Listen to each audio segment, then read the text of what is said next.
Σοφία Πεκατόρου, είσαι το σύμβολο του ελληνικού μυτού.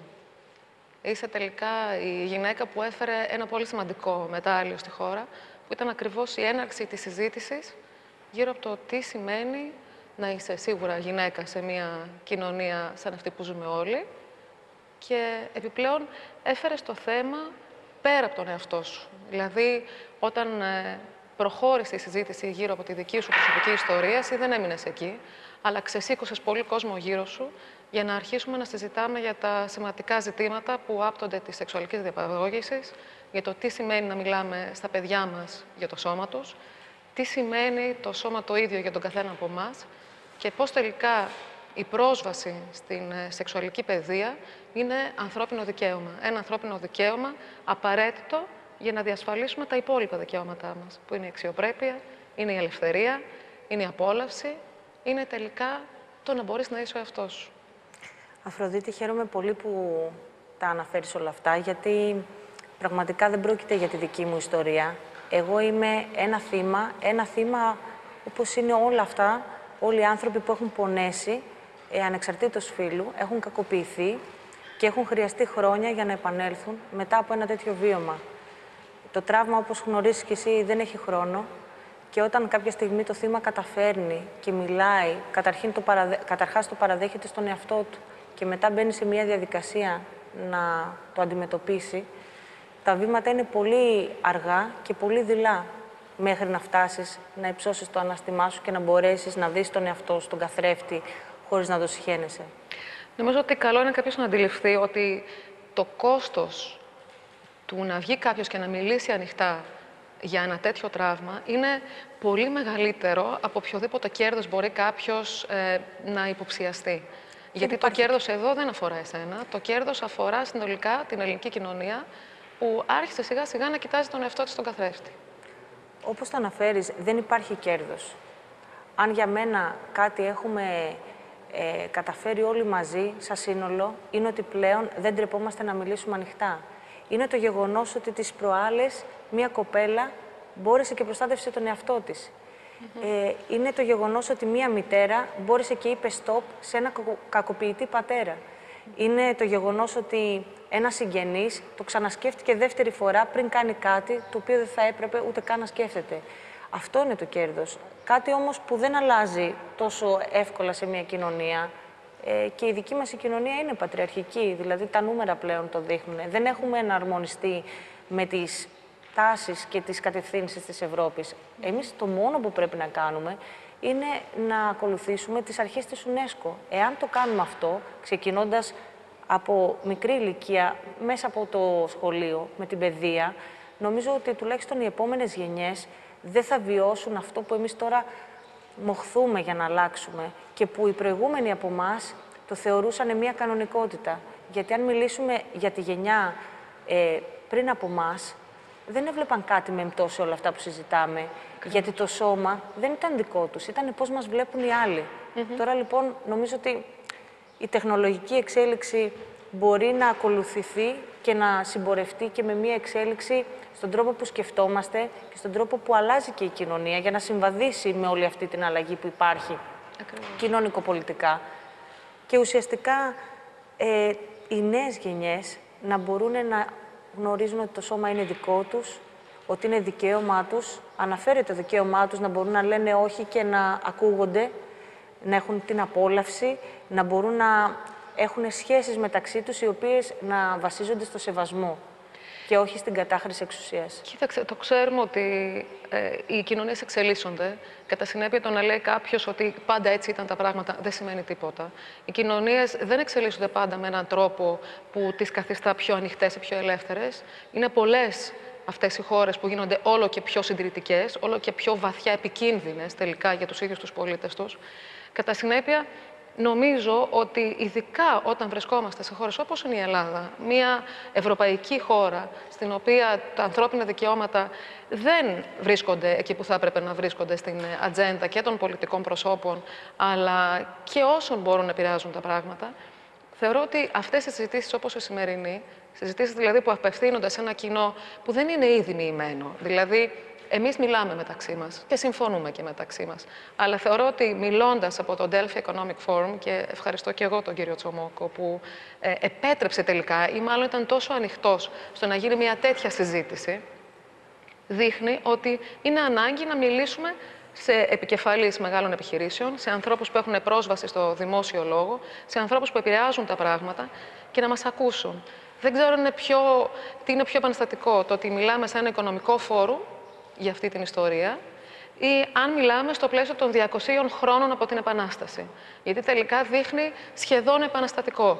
Κάποιοι μπορεί αυτή τη στιγμή να γελάνε, αλλά αυτό που ξέρουμε πολύ καλά και οι δυο και πολλές ακόμα είναι ότι το MeToo δεν είναι μία πράξη εκδίκησης. Είναι ένα κίνημα δικαιοσύνης. Δεν αποφάσισαν οι γυναίκες να εκδικηθούν τους άντρες επειδή έχουν καταπιεστεί, αλλά επειδή αξίζει τον κόπο στα λίγα χρόνια που μας αναλογούν σε αυτή τη ζωή, γιατί οι περισσότεροι από εμάς θα θέλαμε να ζήσουμε πολλά περισσότερα, ας τα περνάμε στο δυνατόν πιο ωραία. Ας απολαμβάνουμε το σώμα μας, γιατί ακούμε και λέμε τι τραύμα θα αφήσει ο κορονοϊός. Ψυχικά, πώς θα μπορέσουμε να βγούμε από αυτή την ιστορία. Μπορεί κάποιος να φανταστεί πώς βγαίνει κανείς ψυχικά από μια τέτοια ιστορία όταν βιώνει σεξουαλική κακοποίηση. Και τελικά ποια είναι η ευθύνη της πολιτείας. Και ξέρω και όλη την κίνηση που έχετε ξεκινήσει και με το Υπουργείο Παιδείας προκειμένου να ενταχθεί πραγματικά η σεξουαλική διαπαιδαγώγηση στα σχολεία. Γιατί τυπικά υπάρχει. Σχεδόν προκύπτει σαρκασμός όταν διαβάζω διάφορα έγγραφα που λένε ότι στην Ελλάδα, με βάση τους ορισμούς που δίνει και η UNESCO στην σεξουαλική διαπαιδαγώγηση, στα ελληνικά σχολεία διδασκόμαστε ζητήματα γύρω από την ανατομία, τη σεξουαλική ανατομία, γύρω από τις ασθένειες, γύρω από την αναπαραγωγή. Πότε μας συνέβη αυτό και δεν το ξέρουμε. Ακόμα δεν λέμε τα πράγματα με το όνομά τους. Ακόμα βρίσκουμε υποκοριστικά για να λέμε στα παιδιά μας πώς θα πούνε, δεν ξέρω, σεξ ή εδείο ή πέος. Και όλα τα πράγματα είναι κάπως. Ακόμα και όταν ένα παιδί θέλει να σου πει τι του συνέβη, πρέπει να υποθέσεις ποιο ακριβώς σημείο του σώματος εννοεί ότι το άγγιξε ο γείτονας, ο συγγενής, γιατί όπως και εσύ το έχεις θέσει πολύ συχνά, αυτές οι καταστάσεις προκύπτουν μέσα από τα ασφαλή περιβάλλοντα. Γι' αυτό και χρειάζεται το σχολείο πολλές φορές να προστατεύει τα παιδιά και εμάς όλους από τα σπίτια μας, από τη γειτονιά, από το φίλο, από το συγγενή και να μάθουμε στα παιδιά από νωρίς, αν θέλουν να πούνε όχι ακόμα και σε ένα φιλί ή μια αγκαλιά από ένα προσφυλές τους πρόσωπο. Ακριβώς. Πρέπει να σταματήσουμε να καλοπίζουμε όλο αυτό το πρόβλημα. Να σταματήσουμε να αποσιωπούμε την αλήθεια. Πρέπει να εκφράσουμε με λέξεις, με τις ορθές λέξεις, τι συμβαίνει τώρα στην πραγματικότητα. Εγώ θέλω να μιλήσω σε όλους αυτούς που μας ακούνε, σε όλους αυτούς που δεν με έχουν πιστέψει. Θέλω να τους μιλήσω γιατί χρειάζεται να σας πω ότι ποτέ δεν προσπάθησα να εκμεταλλευτώ μία κατάσταση για να χρησιμοποιήσω τη δημοσιότητα ή κάτι τέτοιο. Δεν ζω για τη δημοσιότητα. Είμαι μία αθλήτρια η οποία, δόξα τω Θεώ, βίωσα πολλές χαρές στη ζωή μου και πολλές επιτυχίες. Χρειάστηκε να κάνω ένα γολγοθά για να φτάσω στο σημείο να μπορώ να σας μιλάω σήμερα εδώ και να μου δίνετε μία τέτοια ευκαιρία και σε ευχαριστώ πολύ, Αφροδίτη, και ευχαριστώ πολύ και το Delphi Economic Forum. Ο πόνος που βιώνει ένα θύμα μένει ανεξίτηλος στην ψυχή. Δεν ξεπερνιέται ποτέ επί της ουσίας. Απλά μαθαίνεις να ζεις με αυτό και μαθαίνεις να το διαχειρίζεσαι καλύτερα. Χρειάζεται πάρα πολύς χρόνος για να κερδίσεις τον αυτοσεβασμό σου και κανένα κέρδος δεν μπορεί να σου δώσει ένα κίνητρο να βγεις, να κατηγορήσεις έναν άλλον άνθρωπο για αυτό το πράγμα. Εγώ είμαι μία απλή γυναίκα, έτσι όπως είναι άλλες γυναίκες, και τότε ήμουν ένα κορίτσι. Δεν προκάλεσα με τη συμπεριφορά μου. Είχα τους στόχους μου, δούλεψα πάρα πολύ σκληρά για αυτούς και όταν έγινε αυτή η κατάχρηση εξουσίας, ένιωθα το όνειρό μου να γκρεμίζεται και μαζί με το όνειρό μου να έχω την ευθύνη και άλλων ανθρώπων. Αυτό δεν μπόρεσα να σηκώσω. Γιατί δεν ήμουν μόνη μου, ήμασταν μια ομάδα. Και αυτό που εκπροσωπούσαμε ήταν την Ελλάδα. Η Ελλάδα κέρδισε ένα μετάλλιο. Όχι η Σοφία και η Εμιλία, η Ελλάδα. Σήμερα λοιπόν σας ζητάω μέσα από την καρδιά μου, επειδή πολλοί από εσάς βρίσκεστε σε θέσεις πολύ κομβικές και πραγματικά οι συζητήσεις που κάνετε στους δικούς σας χώρους δεν είναι αυτές που ακούμε στην τηλεόραση. Είναι αυτά τα γελάκια, οι αμφιβολίες, τα πειράγματα μεταξύ κυρίως των ανδρών που λένε «έλα μωρέ, αυτή τα ήθελε» ή «και γιατί δεν το είπε τότε» και τώρα είναι μεγαλύτερη και ψοφάει για δημοσιότητα. Όχι, κανένα θύμα δεν ψοφάει για τέτοια δημοσιότητα. Για όποια άλλη ίσως, όχι για αυτή όμως. Ας αναλογιστούμε λοιπόν τι θα γινόταν εάν στο δικό μας το περιβάλλον υπήρχε κάποιος άνθρωπος που υποφέρει. Γιατί αυτό συμβαίνει. Αυτό που νομίζουμε ότι δεν μπορεί να συμβεί σε εμάς, μπορεί κάποια στιγμή να μας συμβεί. Γι' αυτό πρέπει στα σχολεία, πρέπει από πολύ μικρή ηλικία τα παιδιά να μαθαίνουν τα όρια, να μαθαίνουν να λένε τα πράγματα έτσι όπως συμβαίνουν πραγματικά, να μην ντρέπονται, να έχουν έναν αυτοσεβασμό ο οποίος πηγάζει μέσα από τη γνώση και την αξιοπρέπεια και τη σωστή διαπαιδαγώγηση. Και οι νόμοι μας, αν θέλεις Αφροδίτη μου, πιστεύω ότι υπάρχουν και εύχομαι τώρα να γίνουν και αυτές οι αλλαγές στον ποινικό κώδικα και έχουμε δημιουργήσει μια ολόκληρη ομάδα αντίστοιχα για το κομμάτι που αφορά κάποια υπομνήματα που θέλαμε να δώσουμε σε σχέση με αλλαγές στον ποινικό κώδικα, αλλά και στο εκπαιδευτικό μας σύστημα, με αντίστοιχους εκπαιδευτικούς, με στόχο να μιλήσουμε για όλο αυτό το πρόβλημα που πρέπει να σταματήσει τις κακοποίησεις και να το πιάσουμε από όλες τις πλευρές, έτσι ώστε να μπορέσει ο καθένας από από τη δική του θέση να κάνει μια αλλαγή. Αν εμείς, αν εσείς αύριο αντιμετωπίσετε έστω και λίγο, με διαφορετικό τρόπο, τα στερεότυπα της κακοποίησης, μπορούμε να κάνουμε μια μεγάλη αλλαγή. Αυτό θέλουμε. Μια μικρή αλλαγή μέσα στον εαυτό μας και στην οικογένειά μας. Και αυτό θα φέρει μια μεγάλη αλλαγή. Αυτό ήθελα να μοιραστώ σήμερα μαζί σας. Θεωρώ ότι το θέτεις με έναν τρόπο τόσο ουσιαστικό. Είσαι ένας άνθρωπος που ευτυχώς υπήρξε το σύμβολο για το ελληνικό μητού. Δηλαδή το να βλέπει κανείς μια γυναίκα σαν και σένα, με αυτή την πορεία ζωής, με αυτή την ευγένεια, με αυτές τις ανθρώπινες σχέσεις στο δικό σου περιβάλλον. Είσαι μια γυναίκα που έχει φίλους, που έχει φίλες, που έχει σχέσεις, που είχε σχέσεις, που θα έχει σχέσεις.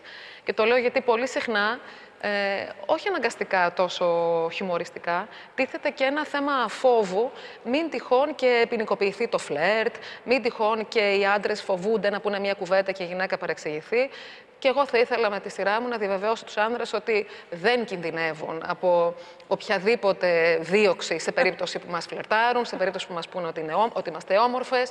Και ειδικά στην Ελλάδα απέχουμε πάρα πολύ από μια τέτοιου τύπου ποινικοποίηση του φλερτ. Κανένα τέτοιο ζήτημα.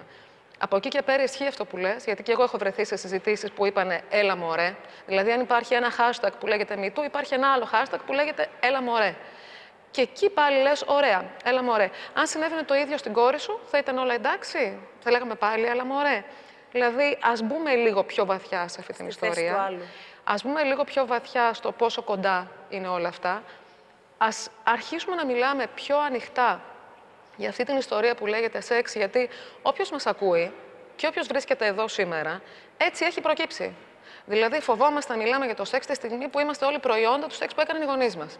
Και το λέω λιγάκι για να μην φοβάται και κάποιος ότι θα αποκλειστεί το χιούμορ από αυτές τις συζητήσεις.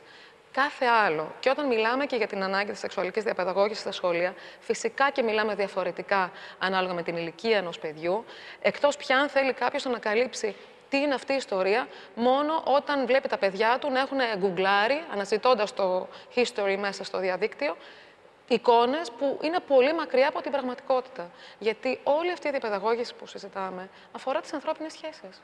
Αφορά τις συναισθηματικές σχέσεις. Αφορά όχι το πώς βάζεις τον άλλον απέναντι, αλλά πώς συνδέεσαι για να απολαμβάνεις περισσότερο τη ζωή, για να νιώθεις όμορφα.